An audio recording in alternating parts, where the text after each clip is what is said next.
오늘 들려드릴 이야기는 한 할아버지와 개가 함께 지켜낸 놀라운 진실에 관한 실화입니다. 매서운 겨울 국회 앞 77세 노인 이춘식과 진돗개 한 마리. 사람들 눈에는 그저 외로운 할아버지의 무의미한 시위로만 보였습니다. 그런데 혼란 속에서 백구의 목줄이 풀어지고 그 안에서 나온 건 세상을 뒤바꿀 증거였습니다.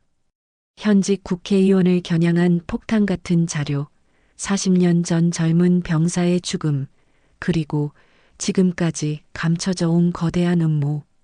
위협받고 공격당한 할아버지를 끝까지 지켜낸 백구의 마지막 선택은 모든 이들을 눈물 짓게 만들었습니다.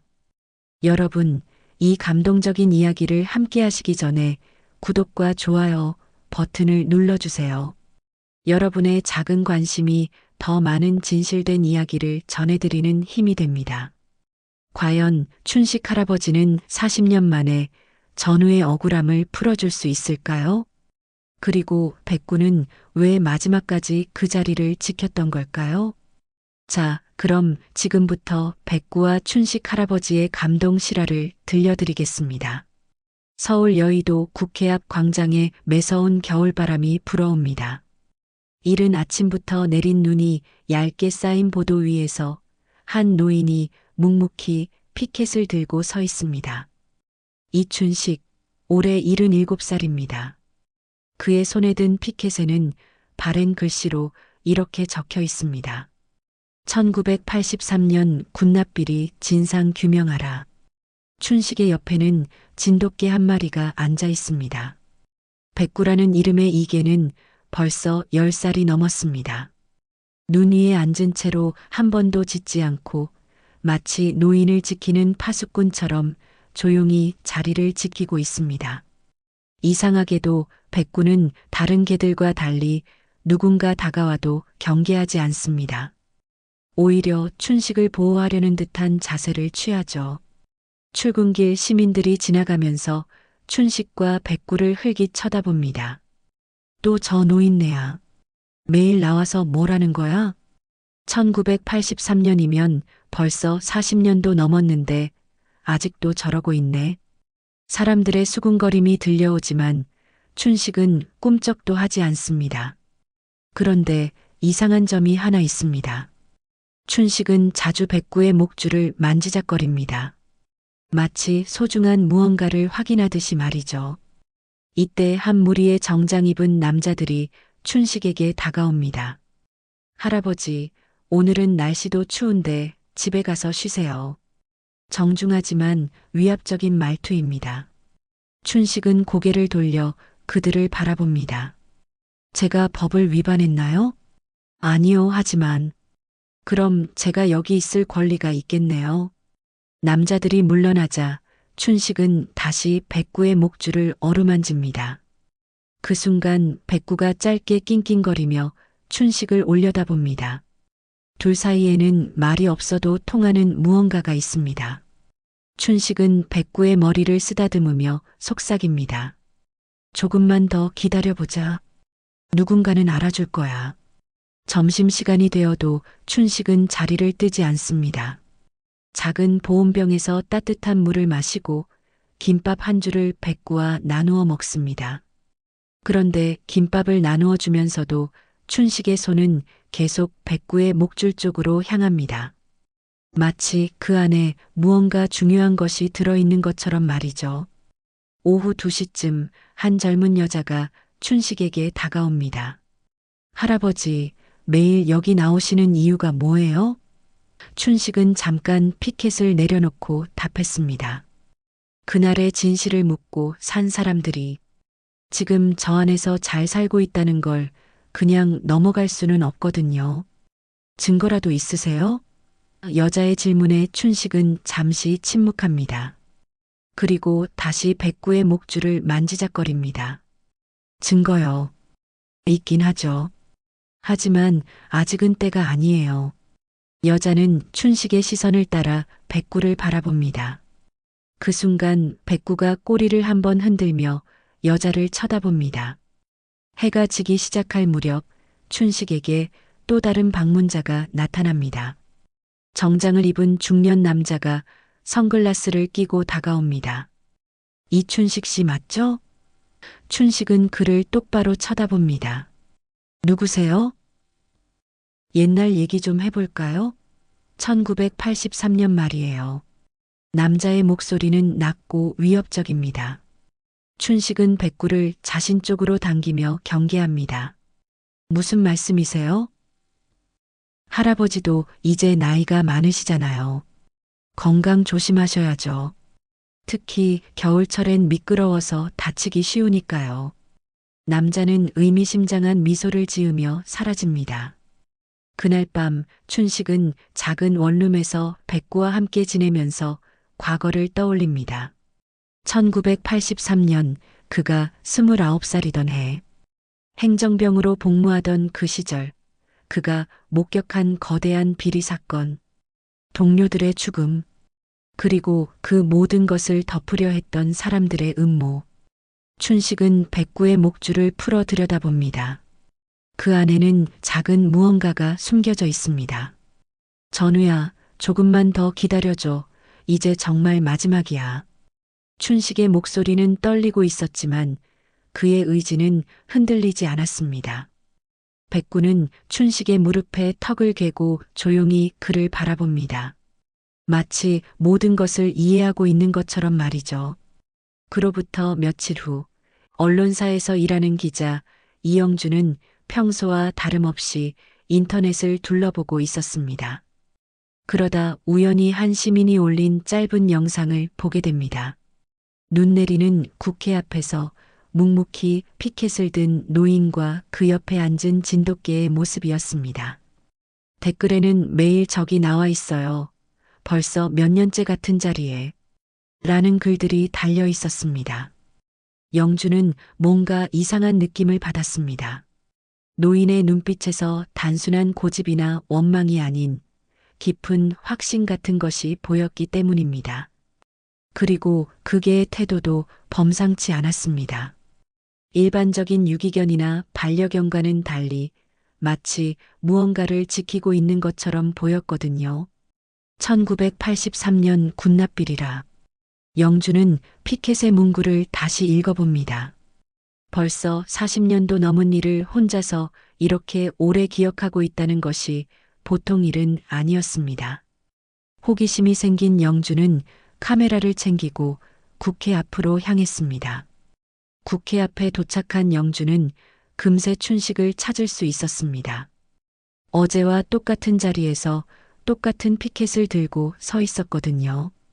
백구 역시 같은 자리에 앉아 있었습니다. 영주는 조심스럽게 다가가며 인사를 건넸습니다. 안녕하세요. 저는 인터넷 언론사에서 일하는 기자 이영주라고 합니다. 춘식은 영주를 잠시 바라보더니 고개를 끄덕였습니다. 기자 양반이 저한테 뭐 물어볼 게 있나요? 영주는 카메라를 가리키며 말했습니다. 혹시 인터뷰 좀 해도 될까요? 매일 이 자리에 나오시는 이유가 궁금해서요. 그날 죽은 전우가 있습니다. 그걸 묻고 산 사람들이 지금 저 안에서 잘 살고 있거든요. 춘식의 말은 단호했습니다.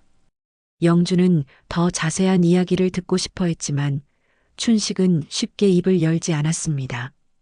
대신 자꾸만 백구의 목줄을 만지작거렸습니다. 구체적으로 어떤 일이 있었나요? 영주의 질문에 춘식은 잠시 망설였습니다. 1983년 11월 우리 부대에서 군납비리 사건이 터졌어요. 그런데 그걸 폭로하려던 동료가 갑자기 사고로 죽었죠. 사고라고 하지만 우리는 알고 있었어요. 그게 사고가 아니라는 걸 말이에요. 영주는 메모를 하며 계속 물었습니다. 그럼 증거나 자료는 있으세요? 춘식은 또다시 백구의 목줄을 어루만졌습니다. 있긴 하죠. 하지만 아직은 때가 아니에요. 그 사람들이 아직도 권력의 자리에 앉아 있으니까요. 그때 백구가 갑자기 일어나더니 영주 쪽으로 다가왔습니다. 그리고는 꼬리를 흔들며 영주의 손을 킁킁거렸습니다. 춘식은 그런 백구를 보며 미소를 지었습니다. 이상하네요. 백구가 낯선 사람한테 이렇게 다가가는 건 처음이에요. 이 아이 이름이 백구예요? 영주가 묻자 춘식은 고개를 끄덕였습니다. 네, 벌써 10년 넘게 함께 살고 있어요. 제가 이 일을 포기하지 않는 이유 중 하나이기도 하고요. 영주는 백구를 쓰다듬으며 물었습니다. 무슨 뜻이세요? 춘식은 하늘을 바라보며 말했습니다. 이 아이의 조상이 그때 우리 부대에 있었어요. 그게도 그날 밤을 기억하고 있을 거예요. 동료가 죽던 그 밤을 말이에요. 영주는 춘식의 말에 더욱 흥미를 느꼈습니다. 단순한 노인의 한이 아니라 뭔가 구체적인 사건과 연결되어 있다는 느낌이 들었거든요. 인터뷰가 끝날 무렵 영주는 마지막으로 물었습니다. 혹시 그때 연루된 사람 중에 지금도 알려진 인물이 있나요? 춘식은 잠시 주저하더니 말했습니다. 있긴 하죠. 하지만 지금 말하기엔 아직 이르다고 생각해요. 제가 혼자 얘기하면 또 묻힐 테니까요. 그날 밤 영주는 춘식과의 인터뷰 내용을 정리하며 이상한 점을 발견했습니다. 춘식이 인터뷰 내내 백구의 목줄을 자주 만졌다는 것입니다. 마치 그 안에 무언가 중요한 것이 들어있는 것처럼 말이죠. 영주는 다음 날 다시 국회 앞으로 가보기로 결심했습니다. 이때 춘식은 자신의 작은 원룸에서 백구와 함께 앉아 있었습니다. 그는 백구의 목줄을 풀어 들여다보며 중얼거렸습니다. 이제 시작이구나. 누군가 드디어 관심을 보이는군. 백구는 춘식의 손을 하드며 조용히 꼬리를 흔들었습니다. 마치 모든 것을 이해하고 있는 것처럼 말이죠. 다음 날 오후 영주는 다시 국회 앞으로 향했습니다. 춘식은 어김없이 같은 자리에 서 있었고 백구도 그 옆에 앉아 있었습니다. 영주가 다가가자 춘식이 먼저 인사를 건넸습니다. 어제 그 기자 양반이군요. 또 오셨네요. 네, 어제 인터뷰한 내용을 정리하다가 궁금한 게 생겨서요. 영주는 카메라를 준비하며 말했습니다. 그런데 이상한 일이 일어났습니다. 평소에 조용하던 백구가 갑자기 귀를 쫑긋 세우더니 국회 쪽을 향해 낮게 으르렁거리기 시작한 것입니다. 춘식도 백구의 반응을 보고 주변을 둘러봤습니다. 그때 한 무리의 사람들이 이쪽으로 다가오고 있었습니다. 평상복을 입었지만 어딘지 모르게 경직된 걸음걸이와 표정을 하고 있었습니다. 영주는 직감적으로 카메라를 켜고 녹화를 시작했습니다. 이춘식 씨, 요즘 언론 사람들하고 만나시나 보네요. 앞장선 남자가 말했습니다. 춘식은 백구를 자신 쪽으로 당기며 대답했습니다. 그게 뭔 문제라도 되나요? 문제가 될 수도 있죠. 특히 사실이 아닌 얘기를 퍼뜨리면 말이에요. 영주는 이 상황을 계속 촬영하면서 끼어들었습니다. 죄송한데 어느 분들이세요? 남자들은 영주를 쳐다보더니 서로 눈빛을 주고받았습니다. 그냥 지나가던 시민들이에요. 할아버지 걱정이 돼서 말이죠. 바로 그때 예상치 못한 일이 벌어졌습니다. 다른 시위 참가자들이 춘식 쪽으로 다가오면서 고성을 지르기 시작한 것입니다. 저 영감이 또 헛소리하고 있네. 40년 전 일로 언제까지 저럴 거야. 갑자기 시끄러워진 상황에서 사람들이 춘식 주변으로 몰려들었습니다. 혼란 속에서 누군가가 춘식을 밀치는 바람에 춘식이 비틀거렸습니다. 그 순간 백구가 갑자기 일어나더니 크게 짖기 시작했습니다. 와랄랄. 평소에 한 번도 짖지 않던 백구가 사람들을 향해 위협적으로 짖어댔습니다. 사람들은 놀라서 뒤로 물러섰습니다. 백구야, 괜찮아.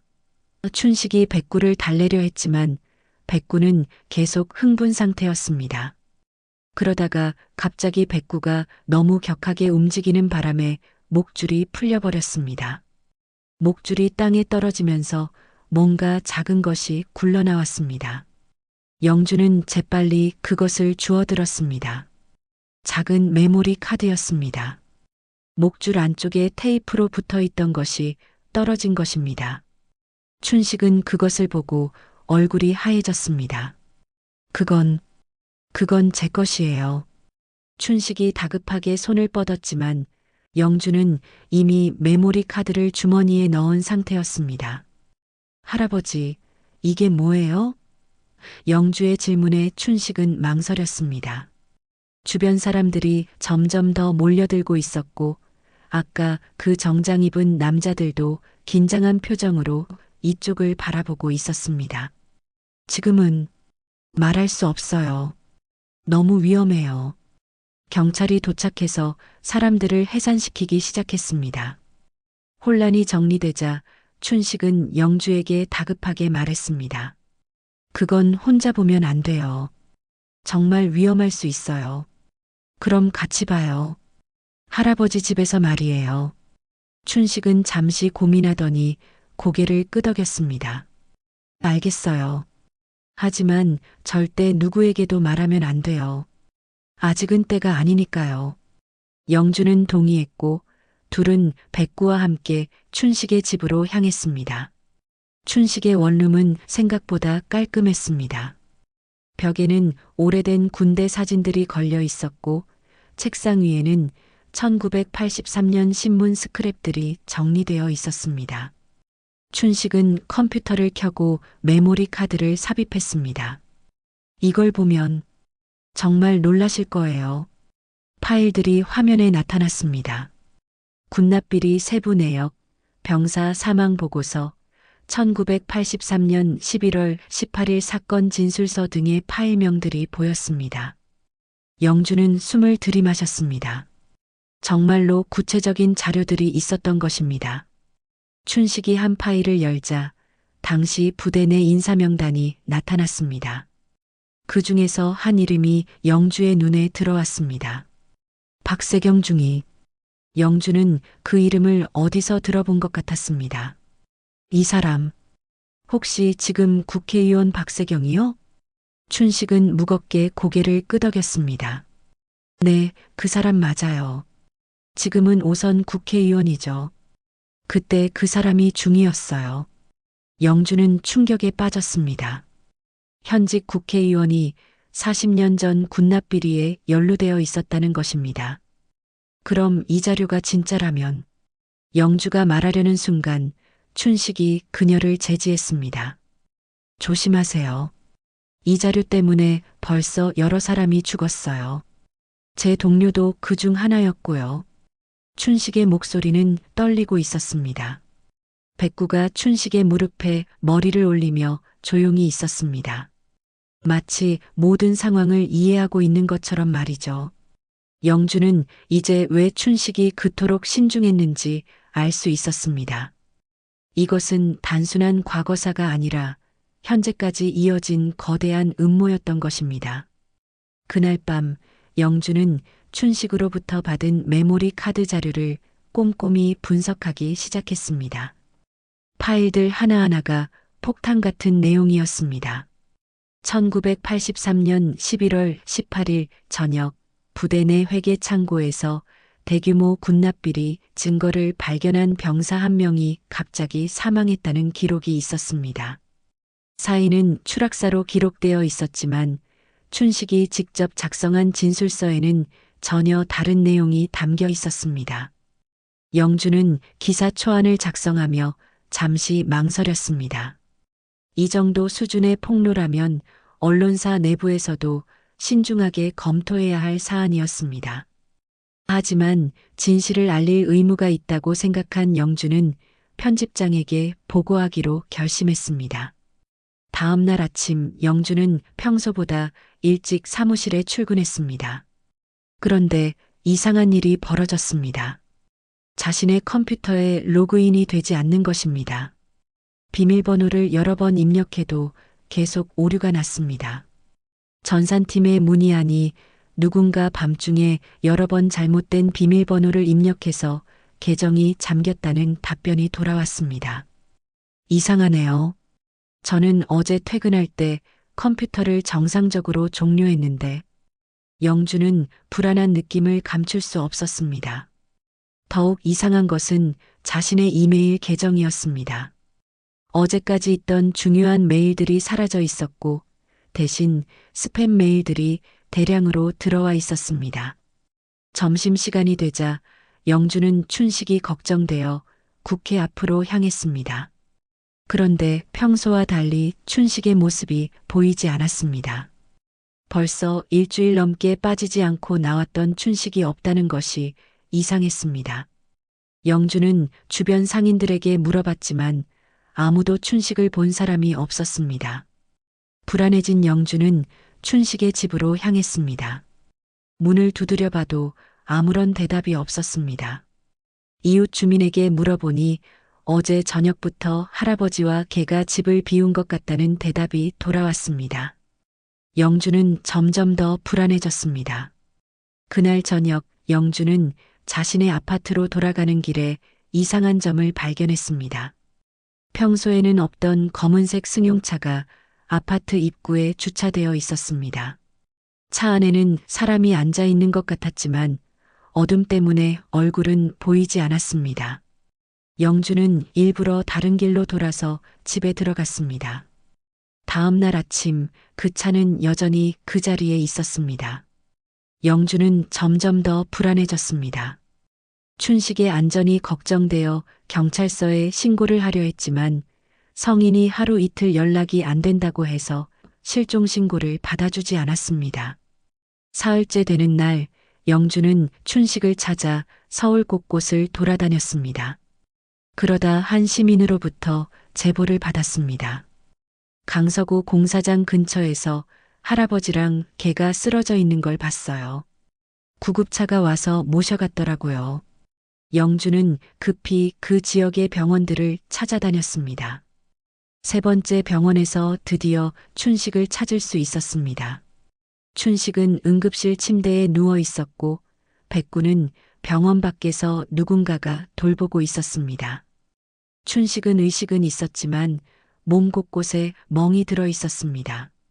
할아버지, 괜찮으세요? 무슨 일이 있었던 거예요?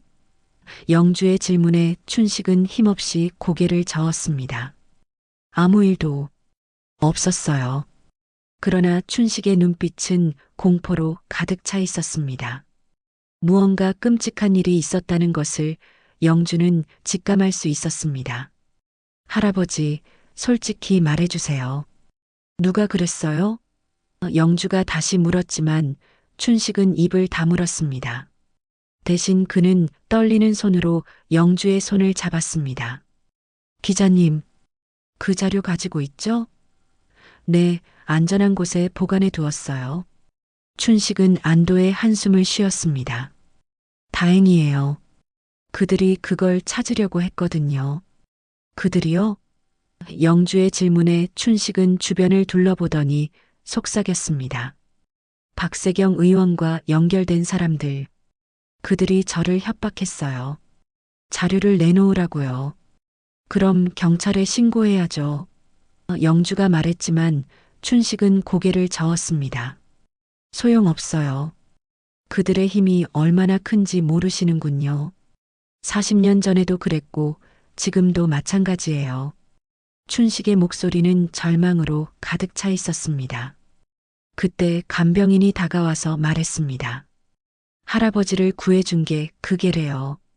걔가 계속 짖어서 지나가던 공사장 인부가 신고했다고 하더라고요. 영주는 백구의 지혜에 감탄했습니다.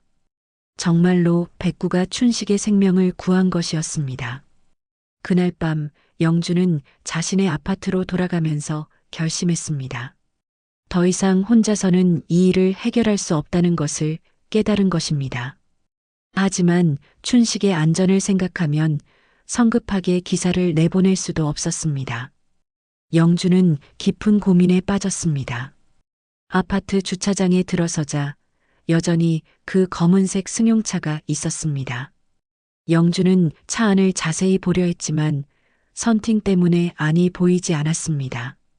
하지만 분명히 누군가가 자신을 감시하고 있다는 느낌을 지울 수 없었습니다. 춘식이 병원에 입원한 지 일주일이 지났습니다. 영주는 매일 병문안을 다니며 그의 회복을 지켜봤지만 춘식은 여전히 입을 다물고 있었습니다. 그 사이 영주는 1983년 사건에 대해 더 많은 정보를 얻기 위해 당시 관련자들을 찾아다니기 시작했습니다. 메모리 카드에 있던 자료를 통해 영주는 당시 부대장이었던 최상호라는 인물을 찾아낼 수 있었습니다. 현재 80세인 최상호는 서울 외곽의 한 요양원에서 지내고 있었습니다. 영주는 용기를 내어 그를 찾아갔습니다. 요양원에서 만난 최상호는 생각보다 정정해 보였습니다. 하지만 영주가 1983년 사건에 대해 묻자 그의 표정이 급격히 굳어졌습니다. 그 얘긴 꺼내지 마시오. 최상호는 고개를 돌리며 말했습니다. 할아버지, 진실을 알아야 하지 않을까요? 억울하게 죽은 사람도 있고 지금도 고통받는 사람이 있어요. 영주는 포기하지 않고 계속 설득했습니다. 최상호는 한참 동안 창밖을 바라보더니 무거운 입을 열었습니다. 그때 나도 끝까지 싸우고 싶었어요. 부하가 죽었는데 그냥 넘어갈 수는 없었거든요. 최상호의 목소리가 떨리기 시작했습니다. 하지만 누가 살고 누가 죽는지 그땐 우리가 정할 수 없었어요. 위에서 내려온 압력이 너무 컸거든요. 영주는 메모를 하며 더 자세한 이야기를 들으려 했습니다. 구체적으로 어떤 압력이었나요? 최상호는 주변을 둘러보더니 목소리를 낮췄습니다. 박세경 중위 아버지가 당시 국방부 고위직이었어요. 그리고 그 사건에 연루된 업체들과도 깊은 관계가 있었고요. 그럼 박세경 의원이 직접 비리에 관여했다는 건가요? 영주의 질문에 최상호는 고개를 끄덕였습니다. 증거도 있었어요. 하지만 그 증거를 가지고 있던 병사가 죽고 나서 모든 게 묻혀버렸죠. 최상호는 계속해서 당시 상황을 설명했습니다. 이춘식이 그 병사의 절친이었어요. 둘이서 비리를 폭로하려고 했거든요. 하지만 한 명이 죽고 나니까 이춘식도 겁을 먹었죠. 그래서 증거를 숨겨둔 거예요. 그 증거가 지금 이춘식 할아버지가 가지고 있는 거군요. 영주가 말하자 최상호는 놀란 표정을 지었습니다. 아직도 가지고 있다고요? 그럼 정말 위험해요. 그 사람들이 가만히 있지 않을 거예요. 영주는 최상호로부터 더 많은 정보를 얻을 수 있었습니다. 당시 회계장교였던 오만석이 현재 박세경 의원의 사무국장으로 일하고 있다는 것, 그리고 그들이 아직도 이 사건을 은폐하려 한다는 것 말입니다. 기자님, 정말 조심하세요. 40년 전에도 그랬지만 지금도 그들의 힘은 막강해요. 최상호는 영주의 손을 잡으며 간곡히 부탁했습니다. 이춘식이도 보호해 주세요. 그 친구가 이 모든 걸 혼자 짊어지고 살아온 게 너무 안타까워요. 영주는 요양원을 나서면서 복잡한 심경이었습니다. 진실에 더 가까워졌지만 동시에 위험도 커졌다는 것을 실감했습니다.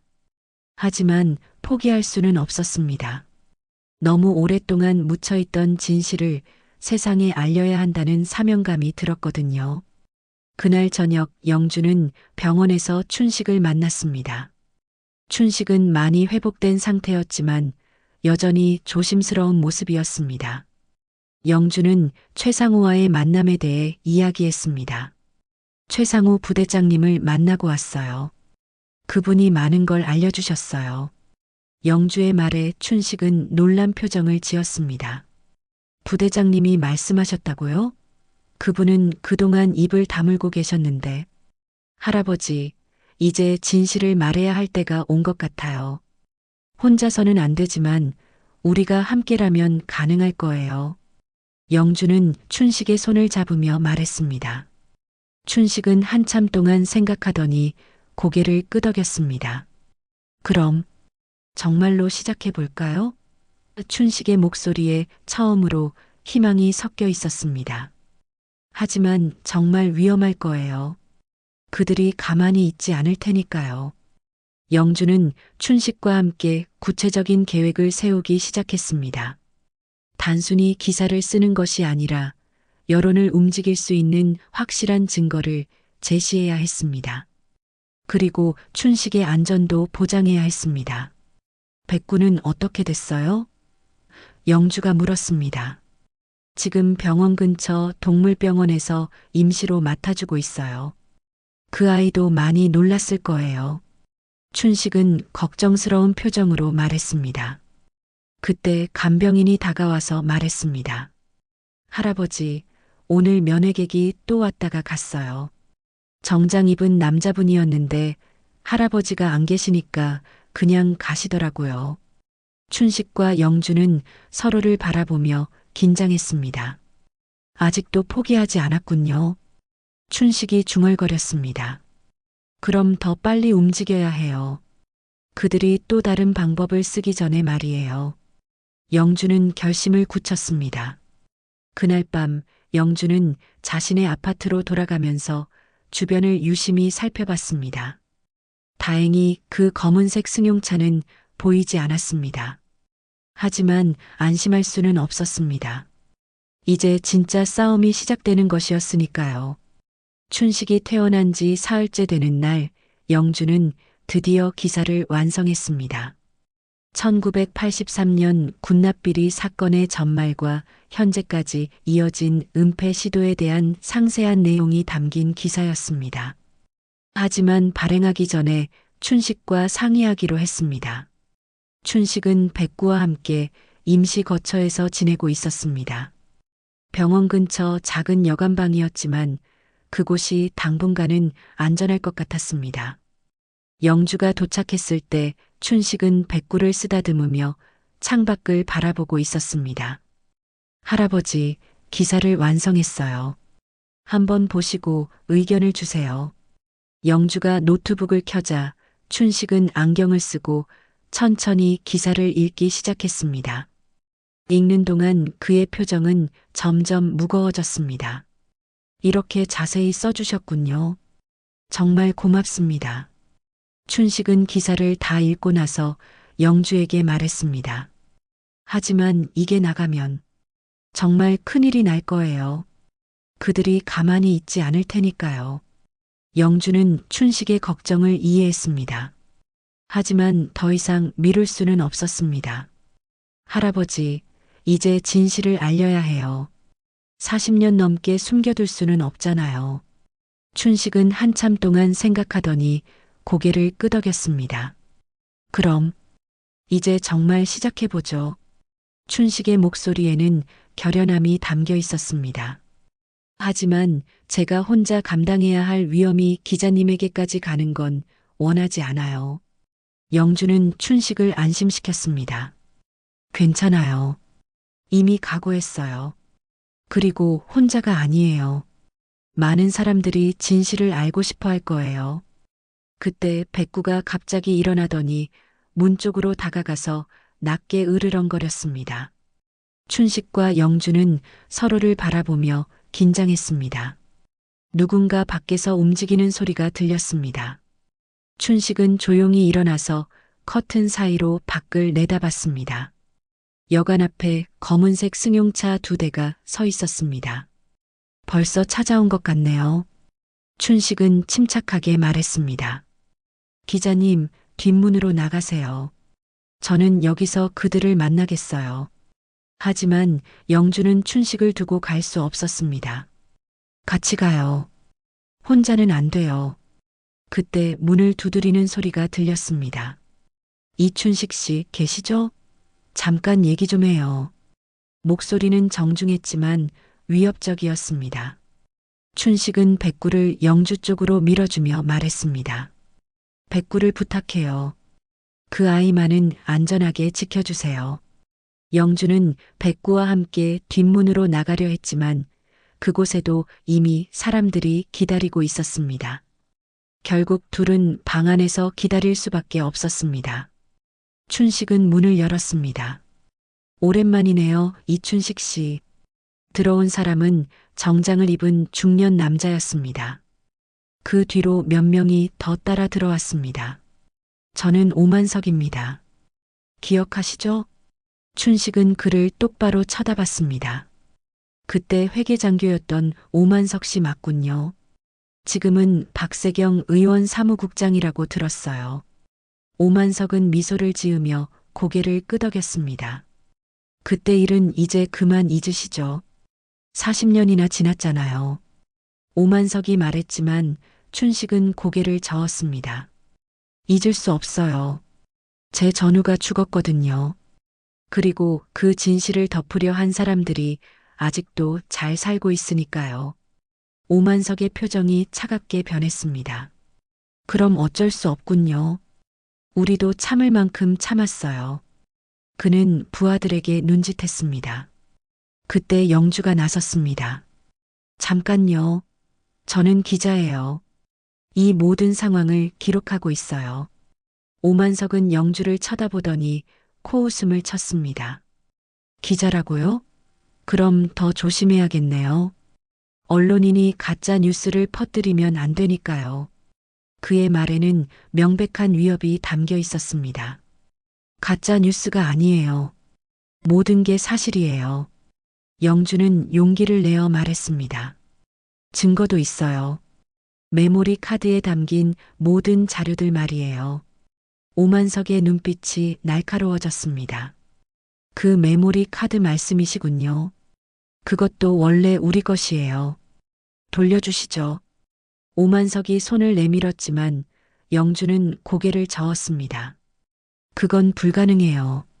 이미 안전한 곳에 보관했어요. 오만석은 부하들에게 신호를 보냈습니다. 그들이 영주에게 다가가려는 순간 백구가 갑자기 일어나더니 크게 짖기 시작했습니다. 와랄랄. 백구의 짖음소리가 여관 전체에 울려 퍼졌습니다. 시끄럽게 하지 마. 한 부하가 백구를 향해 발길질을 하려 했지만 춘식이 막아섰습니다. 걔를 건드리지 마세요. 춘식의 목소리는 분노로 가득 차 있었습니다. 그때 여관 주인이 뛰어 올라왔습니다. 무슨 일이에요? 걔가 왜 이렇게 짖어요? 상황이 복잡해지자 오만석은 부하들에게 물러나라고 손짓했습니다. 오늘은 이만 가보죠. 하지만 잘 생각해 보세요. 이춘식 씨도 기자님도 말이에요. 오만석 일행이 나간 후 춘식과 영주는 한동안 말을 하지 못했습니다. 백구는 여전히 경계하며 문 쪽을 바라보고 있었습니다. 영주는 이제 정말로 위험한 상황에 빠졌다는 것을 실감했습니다. 할아버지, 이제 정말 빨리 움직여야겠어요. 그들이 더 강경하게 나오기 전에 말이에요. 영주는 결심을 굳혔습니다. 내일 아침 일찍 기사를 내보내겠어요. 춘식은 백구를 쓰다듬으며 말했습니다. 이제 정말 시작이군요. 40년 넘게 기다려온 순간이에요. 그의 목소리에는 두려움보다는 희망이 더 많이 담겨 있었습니다. 다음 날 오전 영주의 기사가 온라인에 게재되었습니다. 1983년 군납비리 은폐 사건의 진실 40년 만에 밝혀지다라는 제목의 기사는 순식간에 인터넷을 뜨겁게 달궜습니다. 기사에는 춘식이 제공한 구체적인 증거 자료들과 함께 당시 상황을 생생하게 증언하는 내용이 담겨 있었습니다. 기사가 나간 지 불과 2시간 만에 조회수는 10만을 넘어섰습니다. 댓글들이 폭주했고 소셜미디어에서는 관련 해시태그가 실시간 검색어 1위에 올랐습니다. 진실을 알 권리가 있다. 40년 넘게 묻혀있던 진실을 밝혀내 감사하다는 응원의 메시지들이 쏟아졌습니다. 오후 2시 상황은 더욱 놀라운 방향으로 흘러갔습니다. 청와대 국민청원 게시판에 1983년 군납비리 사건 재조사 요구라는 제목의 청원이 올라온 것입니다. 청원은 하루 만에 20만 명이 넘는 동의를 얻었고 이틀 만에 50만 명을 돌파했습니다. 그 사이 춘식은 여관방에서 백구와 함께 상황을 지켜보고 있었습니다. 영주가 가져온 노트북으로 기사와 댓글들을 읽으면서 그의 눈에는 눈물이 맺혔습니다. 정말로 사람들이 관심을 가져주는군요. 춘식의 목소리는 떨리고 있었습니다. 할아버지, 이제 시작이에요. 더 많은 사람들이 진실을 알게 될 거예요. 영주는 춘식을 격려했습니다. 그런데 그때 춘식의 휴대폰이 울렸습니다. 모르는 번호였지만 춘식은 전화를 받았습니다. 이춘식 씨, 저는 HBC 뉴스라인 기자입니다. 인터뷰를 요청드리고 싶은데요. 전화를 받은 춘식은 놀란 표정을 지었습니다. 곧이어 다른 방송사들과 신문사들로부터도 연락이 이어졌습니다. 모두 인터뷰를 요청하는 내용이었습니다. 오후 4시 더욱 충격적인 소식이 전해졌습니다. 국회에서 긴급 기자회견이 열린다는 것입니다. 박세경 의원이 직접 나서서 입장을 밝힌다는 내용이었습니다. 국회 발표장에 박세경 의원이 나타났습니다.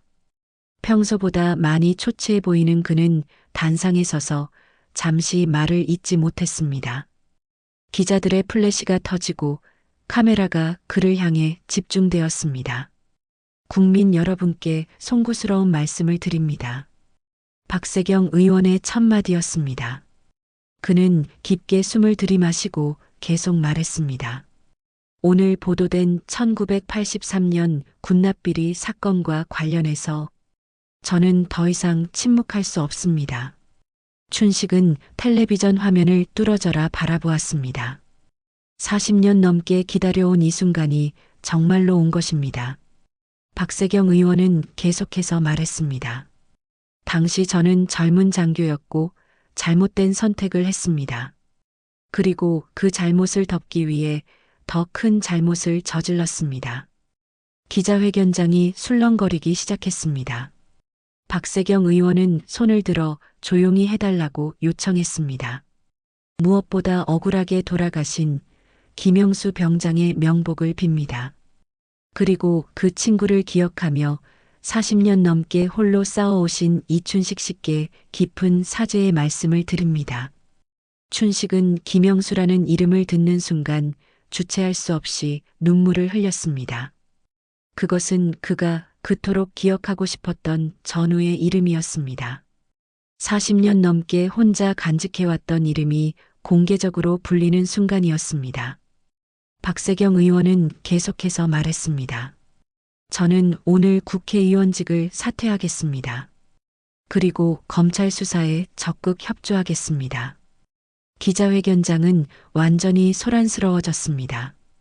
기자들의 질문이 쏟아졌지만 박세경 의원은 더 이상 말하지 않았습니다. 그때 놀라운 일이 벌어졌습니다. 박세경 의원이 기자회견장을 나서려는 순간 뒤쪽 문이 열리면서 휠체어에 앉은 춘식이 나타난 것입니다. 영주가 휠체어를 밀고 있었고 백구가 그 옆에서 조용히 따라오고 있었습니다. 기자들은 모두 춘식을 향해 카메라를 돌렸습니다. 춘식은 박세경 의원 앞까지 다가갔습니다. 두 사람은 잠시 서로를 바라보았습니다. 40년 넘게 이어져 온 악연이 이렇게 마주하는 순간이었습니다. 그런데 예상과 달리 박세경 의원이 먼저 무릎을 꿇었습니다. 국회의원이 국민 앞에서 무릎을 꿇는 모습은 전례가 없는 일이었습니다. 죄송합니다. 정말 죄송합니다. 박세경 의원의 목소리는 떨리고 있었습니다. 죄를 묻지 못하도록 만든 사람도 저였습니다.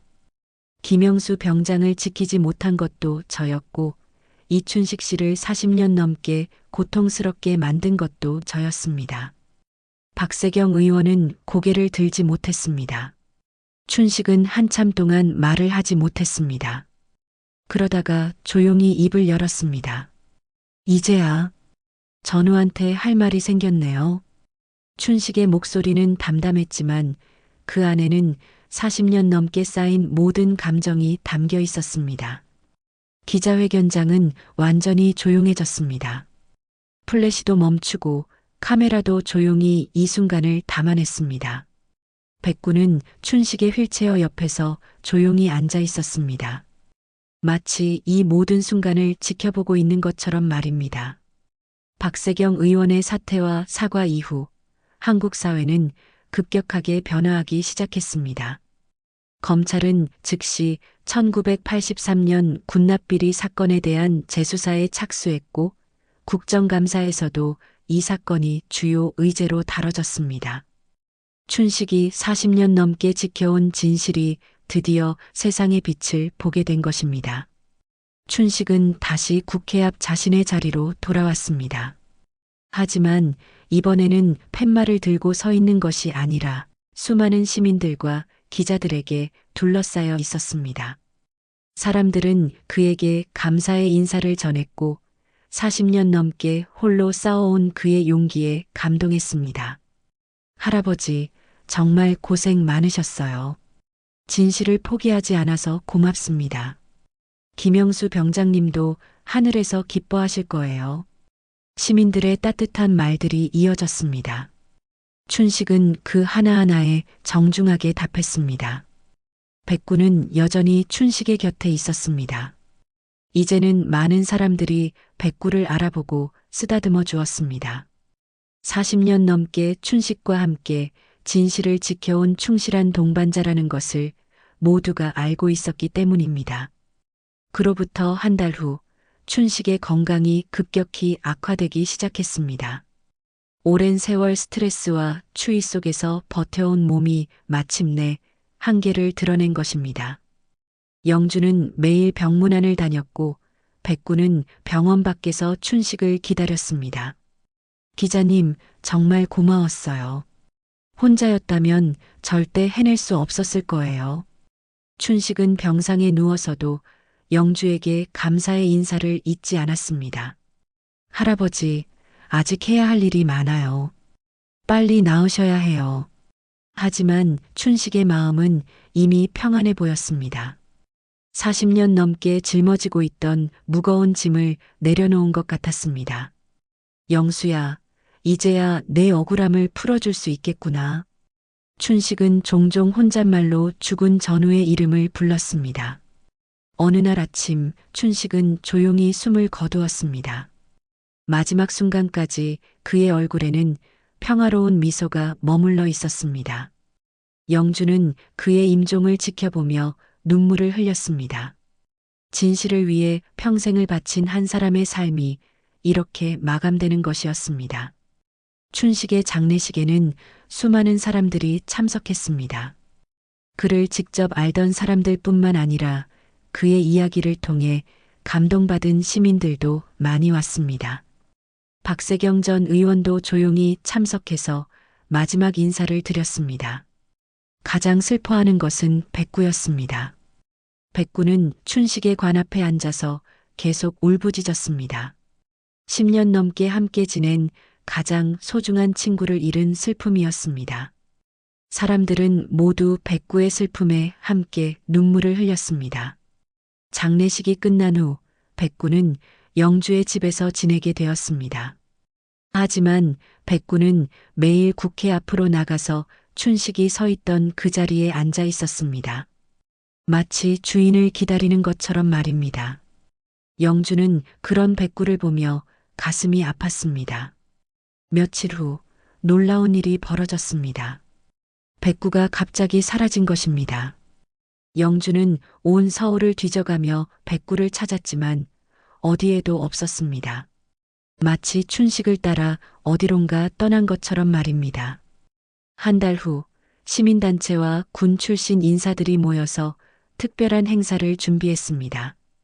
국회 앞 광장에 이춘식 선생과 백구의 진실비를 세우기로 한 것입니다. 비석에는 춘식의 생애와 그가 지켜낸 진실에 대한 이야기가 새겨졌습니다. 제막식 날 수많은 사람들이 참석했습니다. 김영수 병장의 유족들도 찾아와서 춘식에게 감사의 인사를 전했습니다.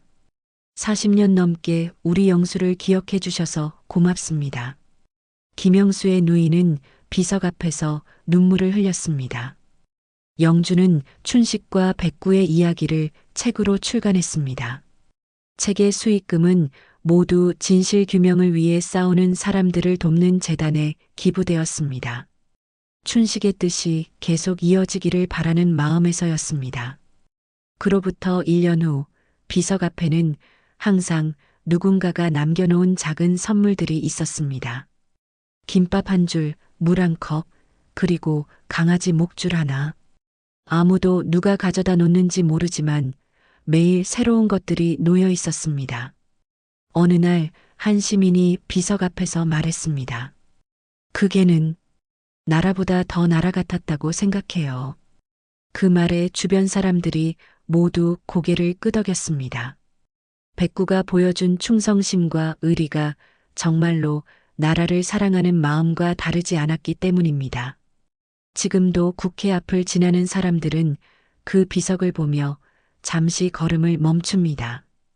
그리고 진실을 위해 평생을 바친 한 노인과 그에게에 대해 생각해 봅니다.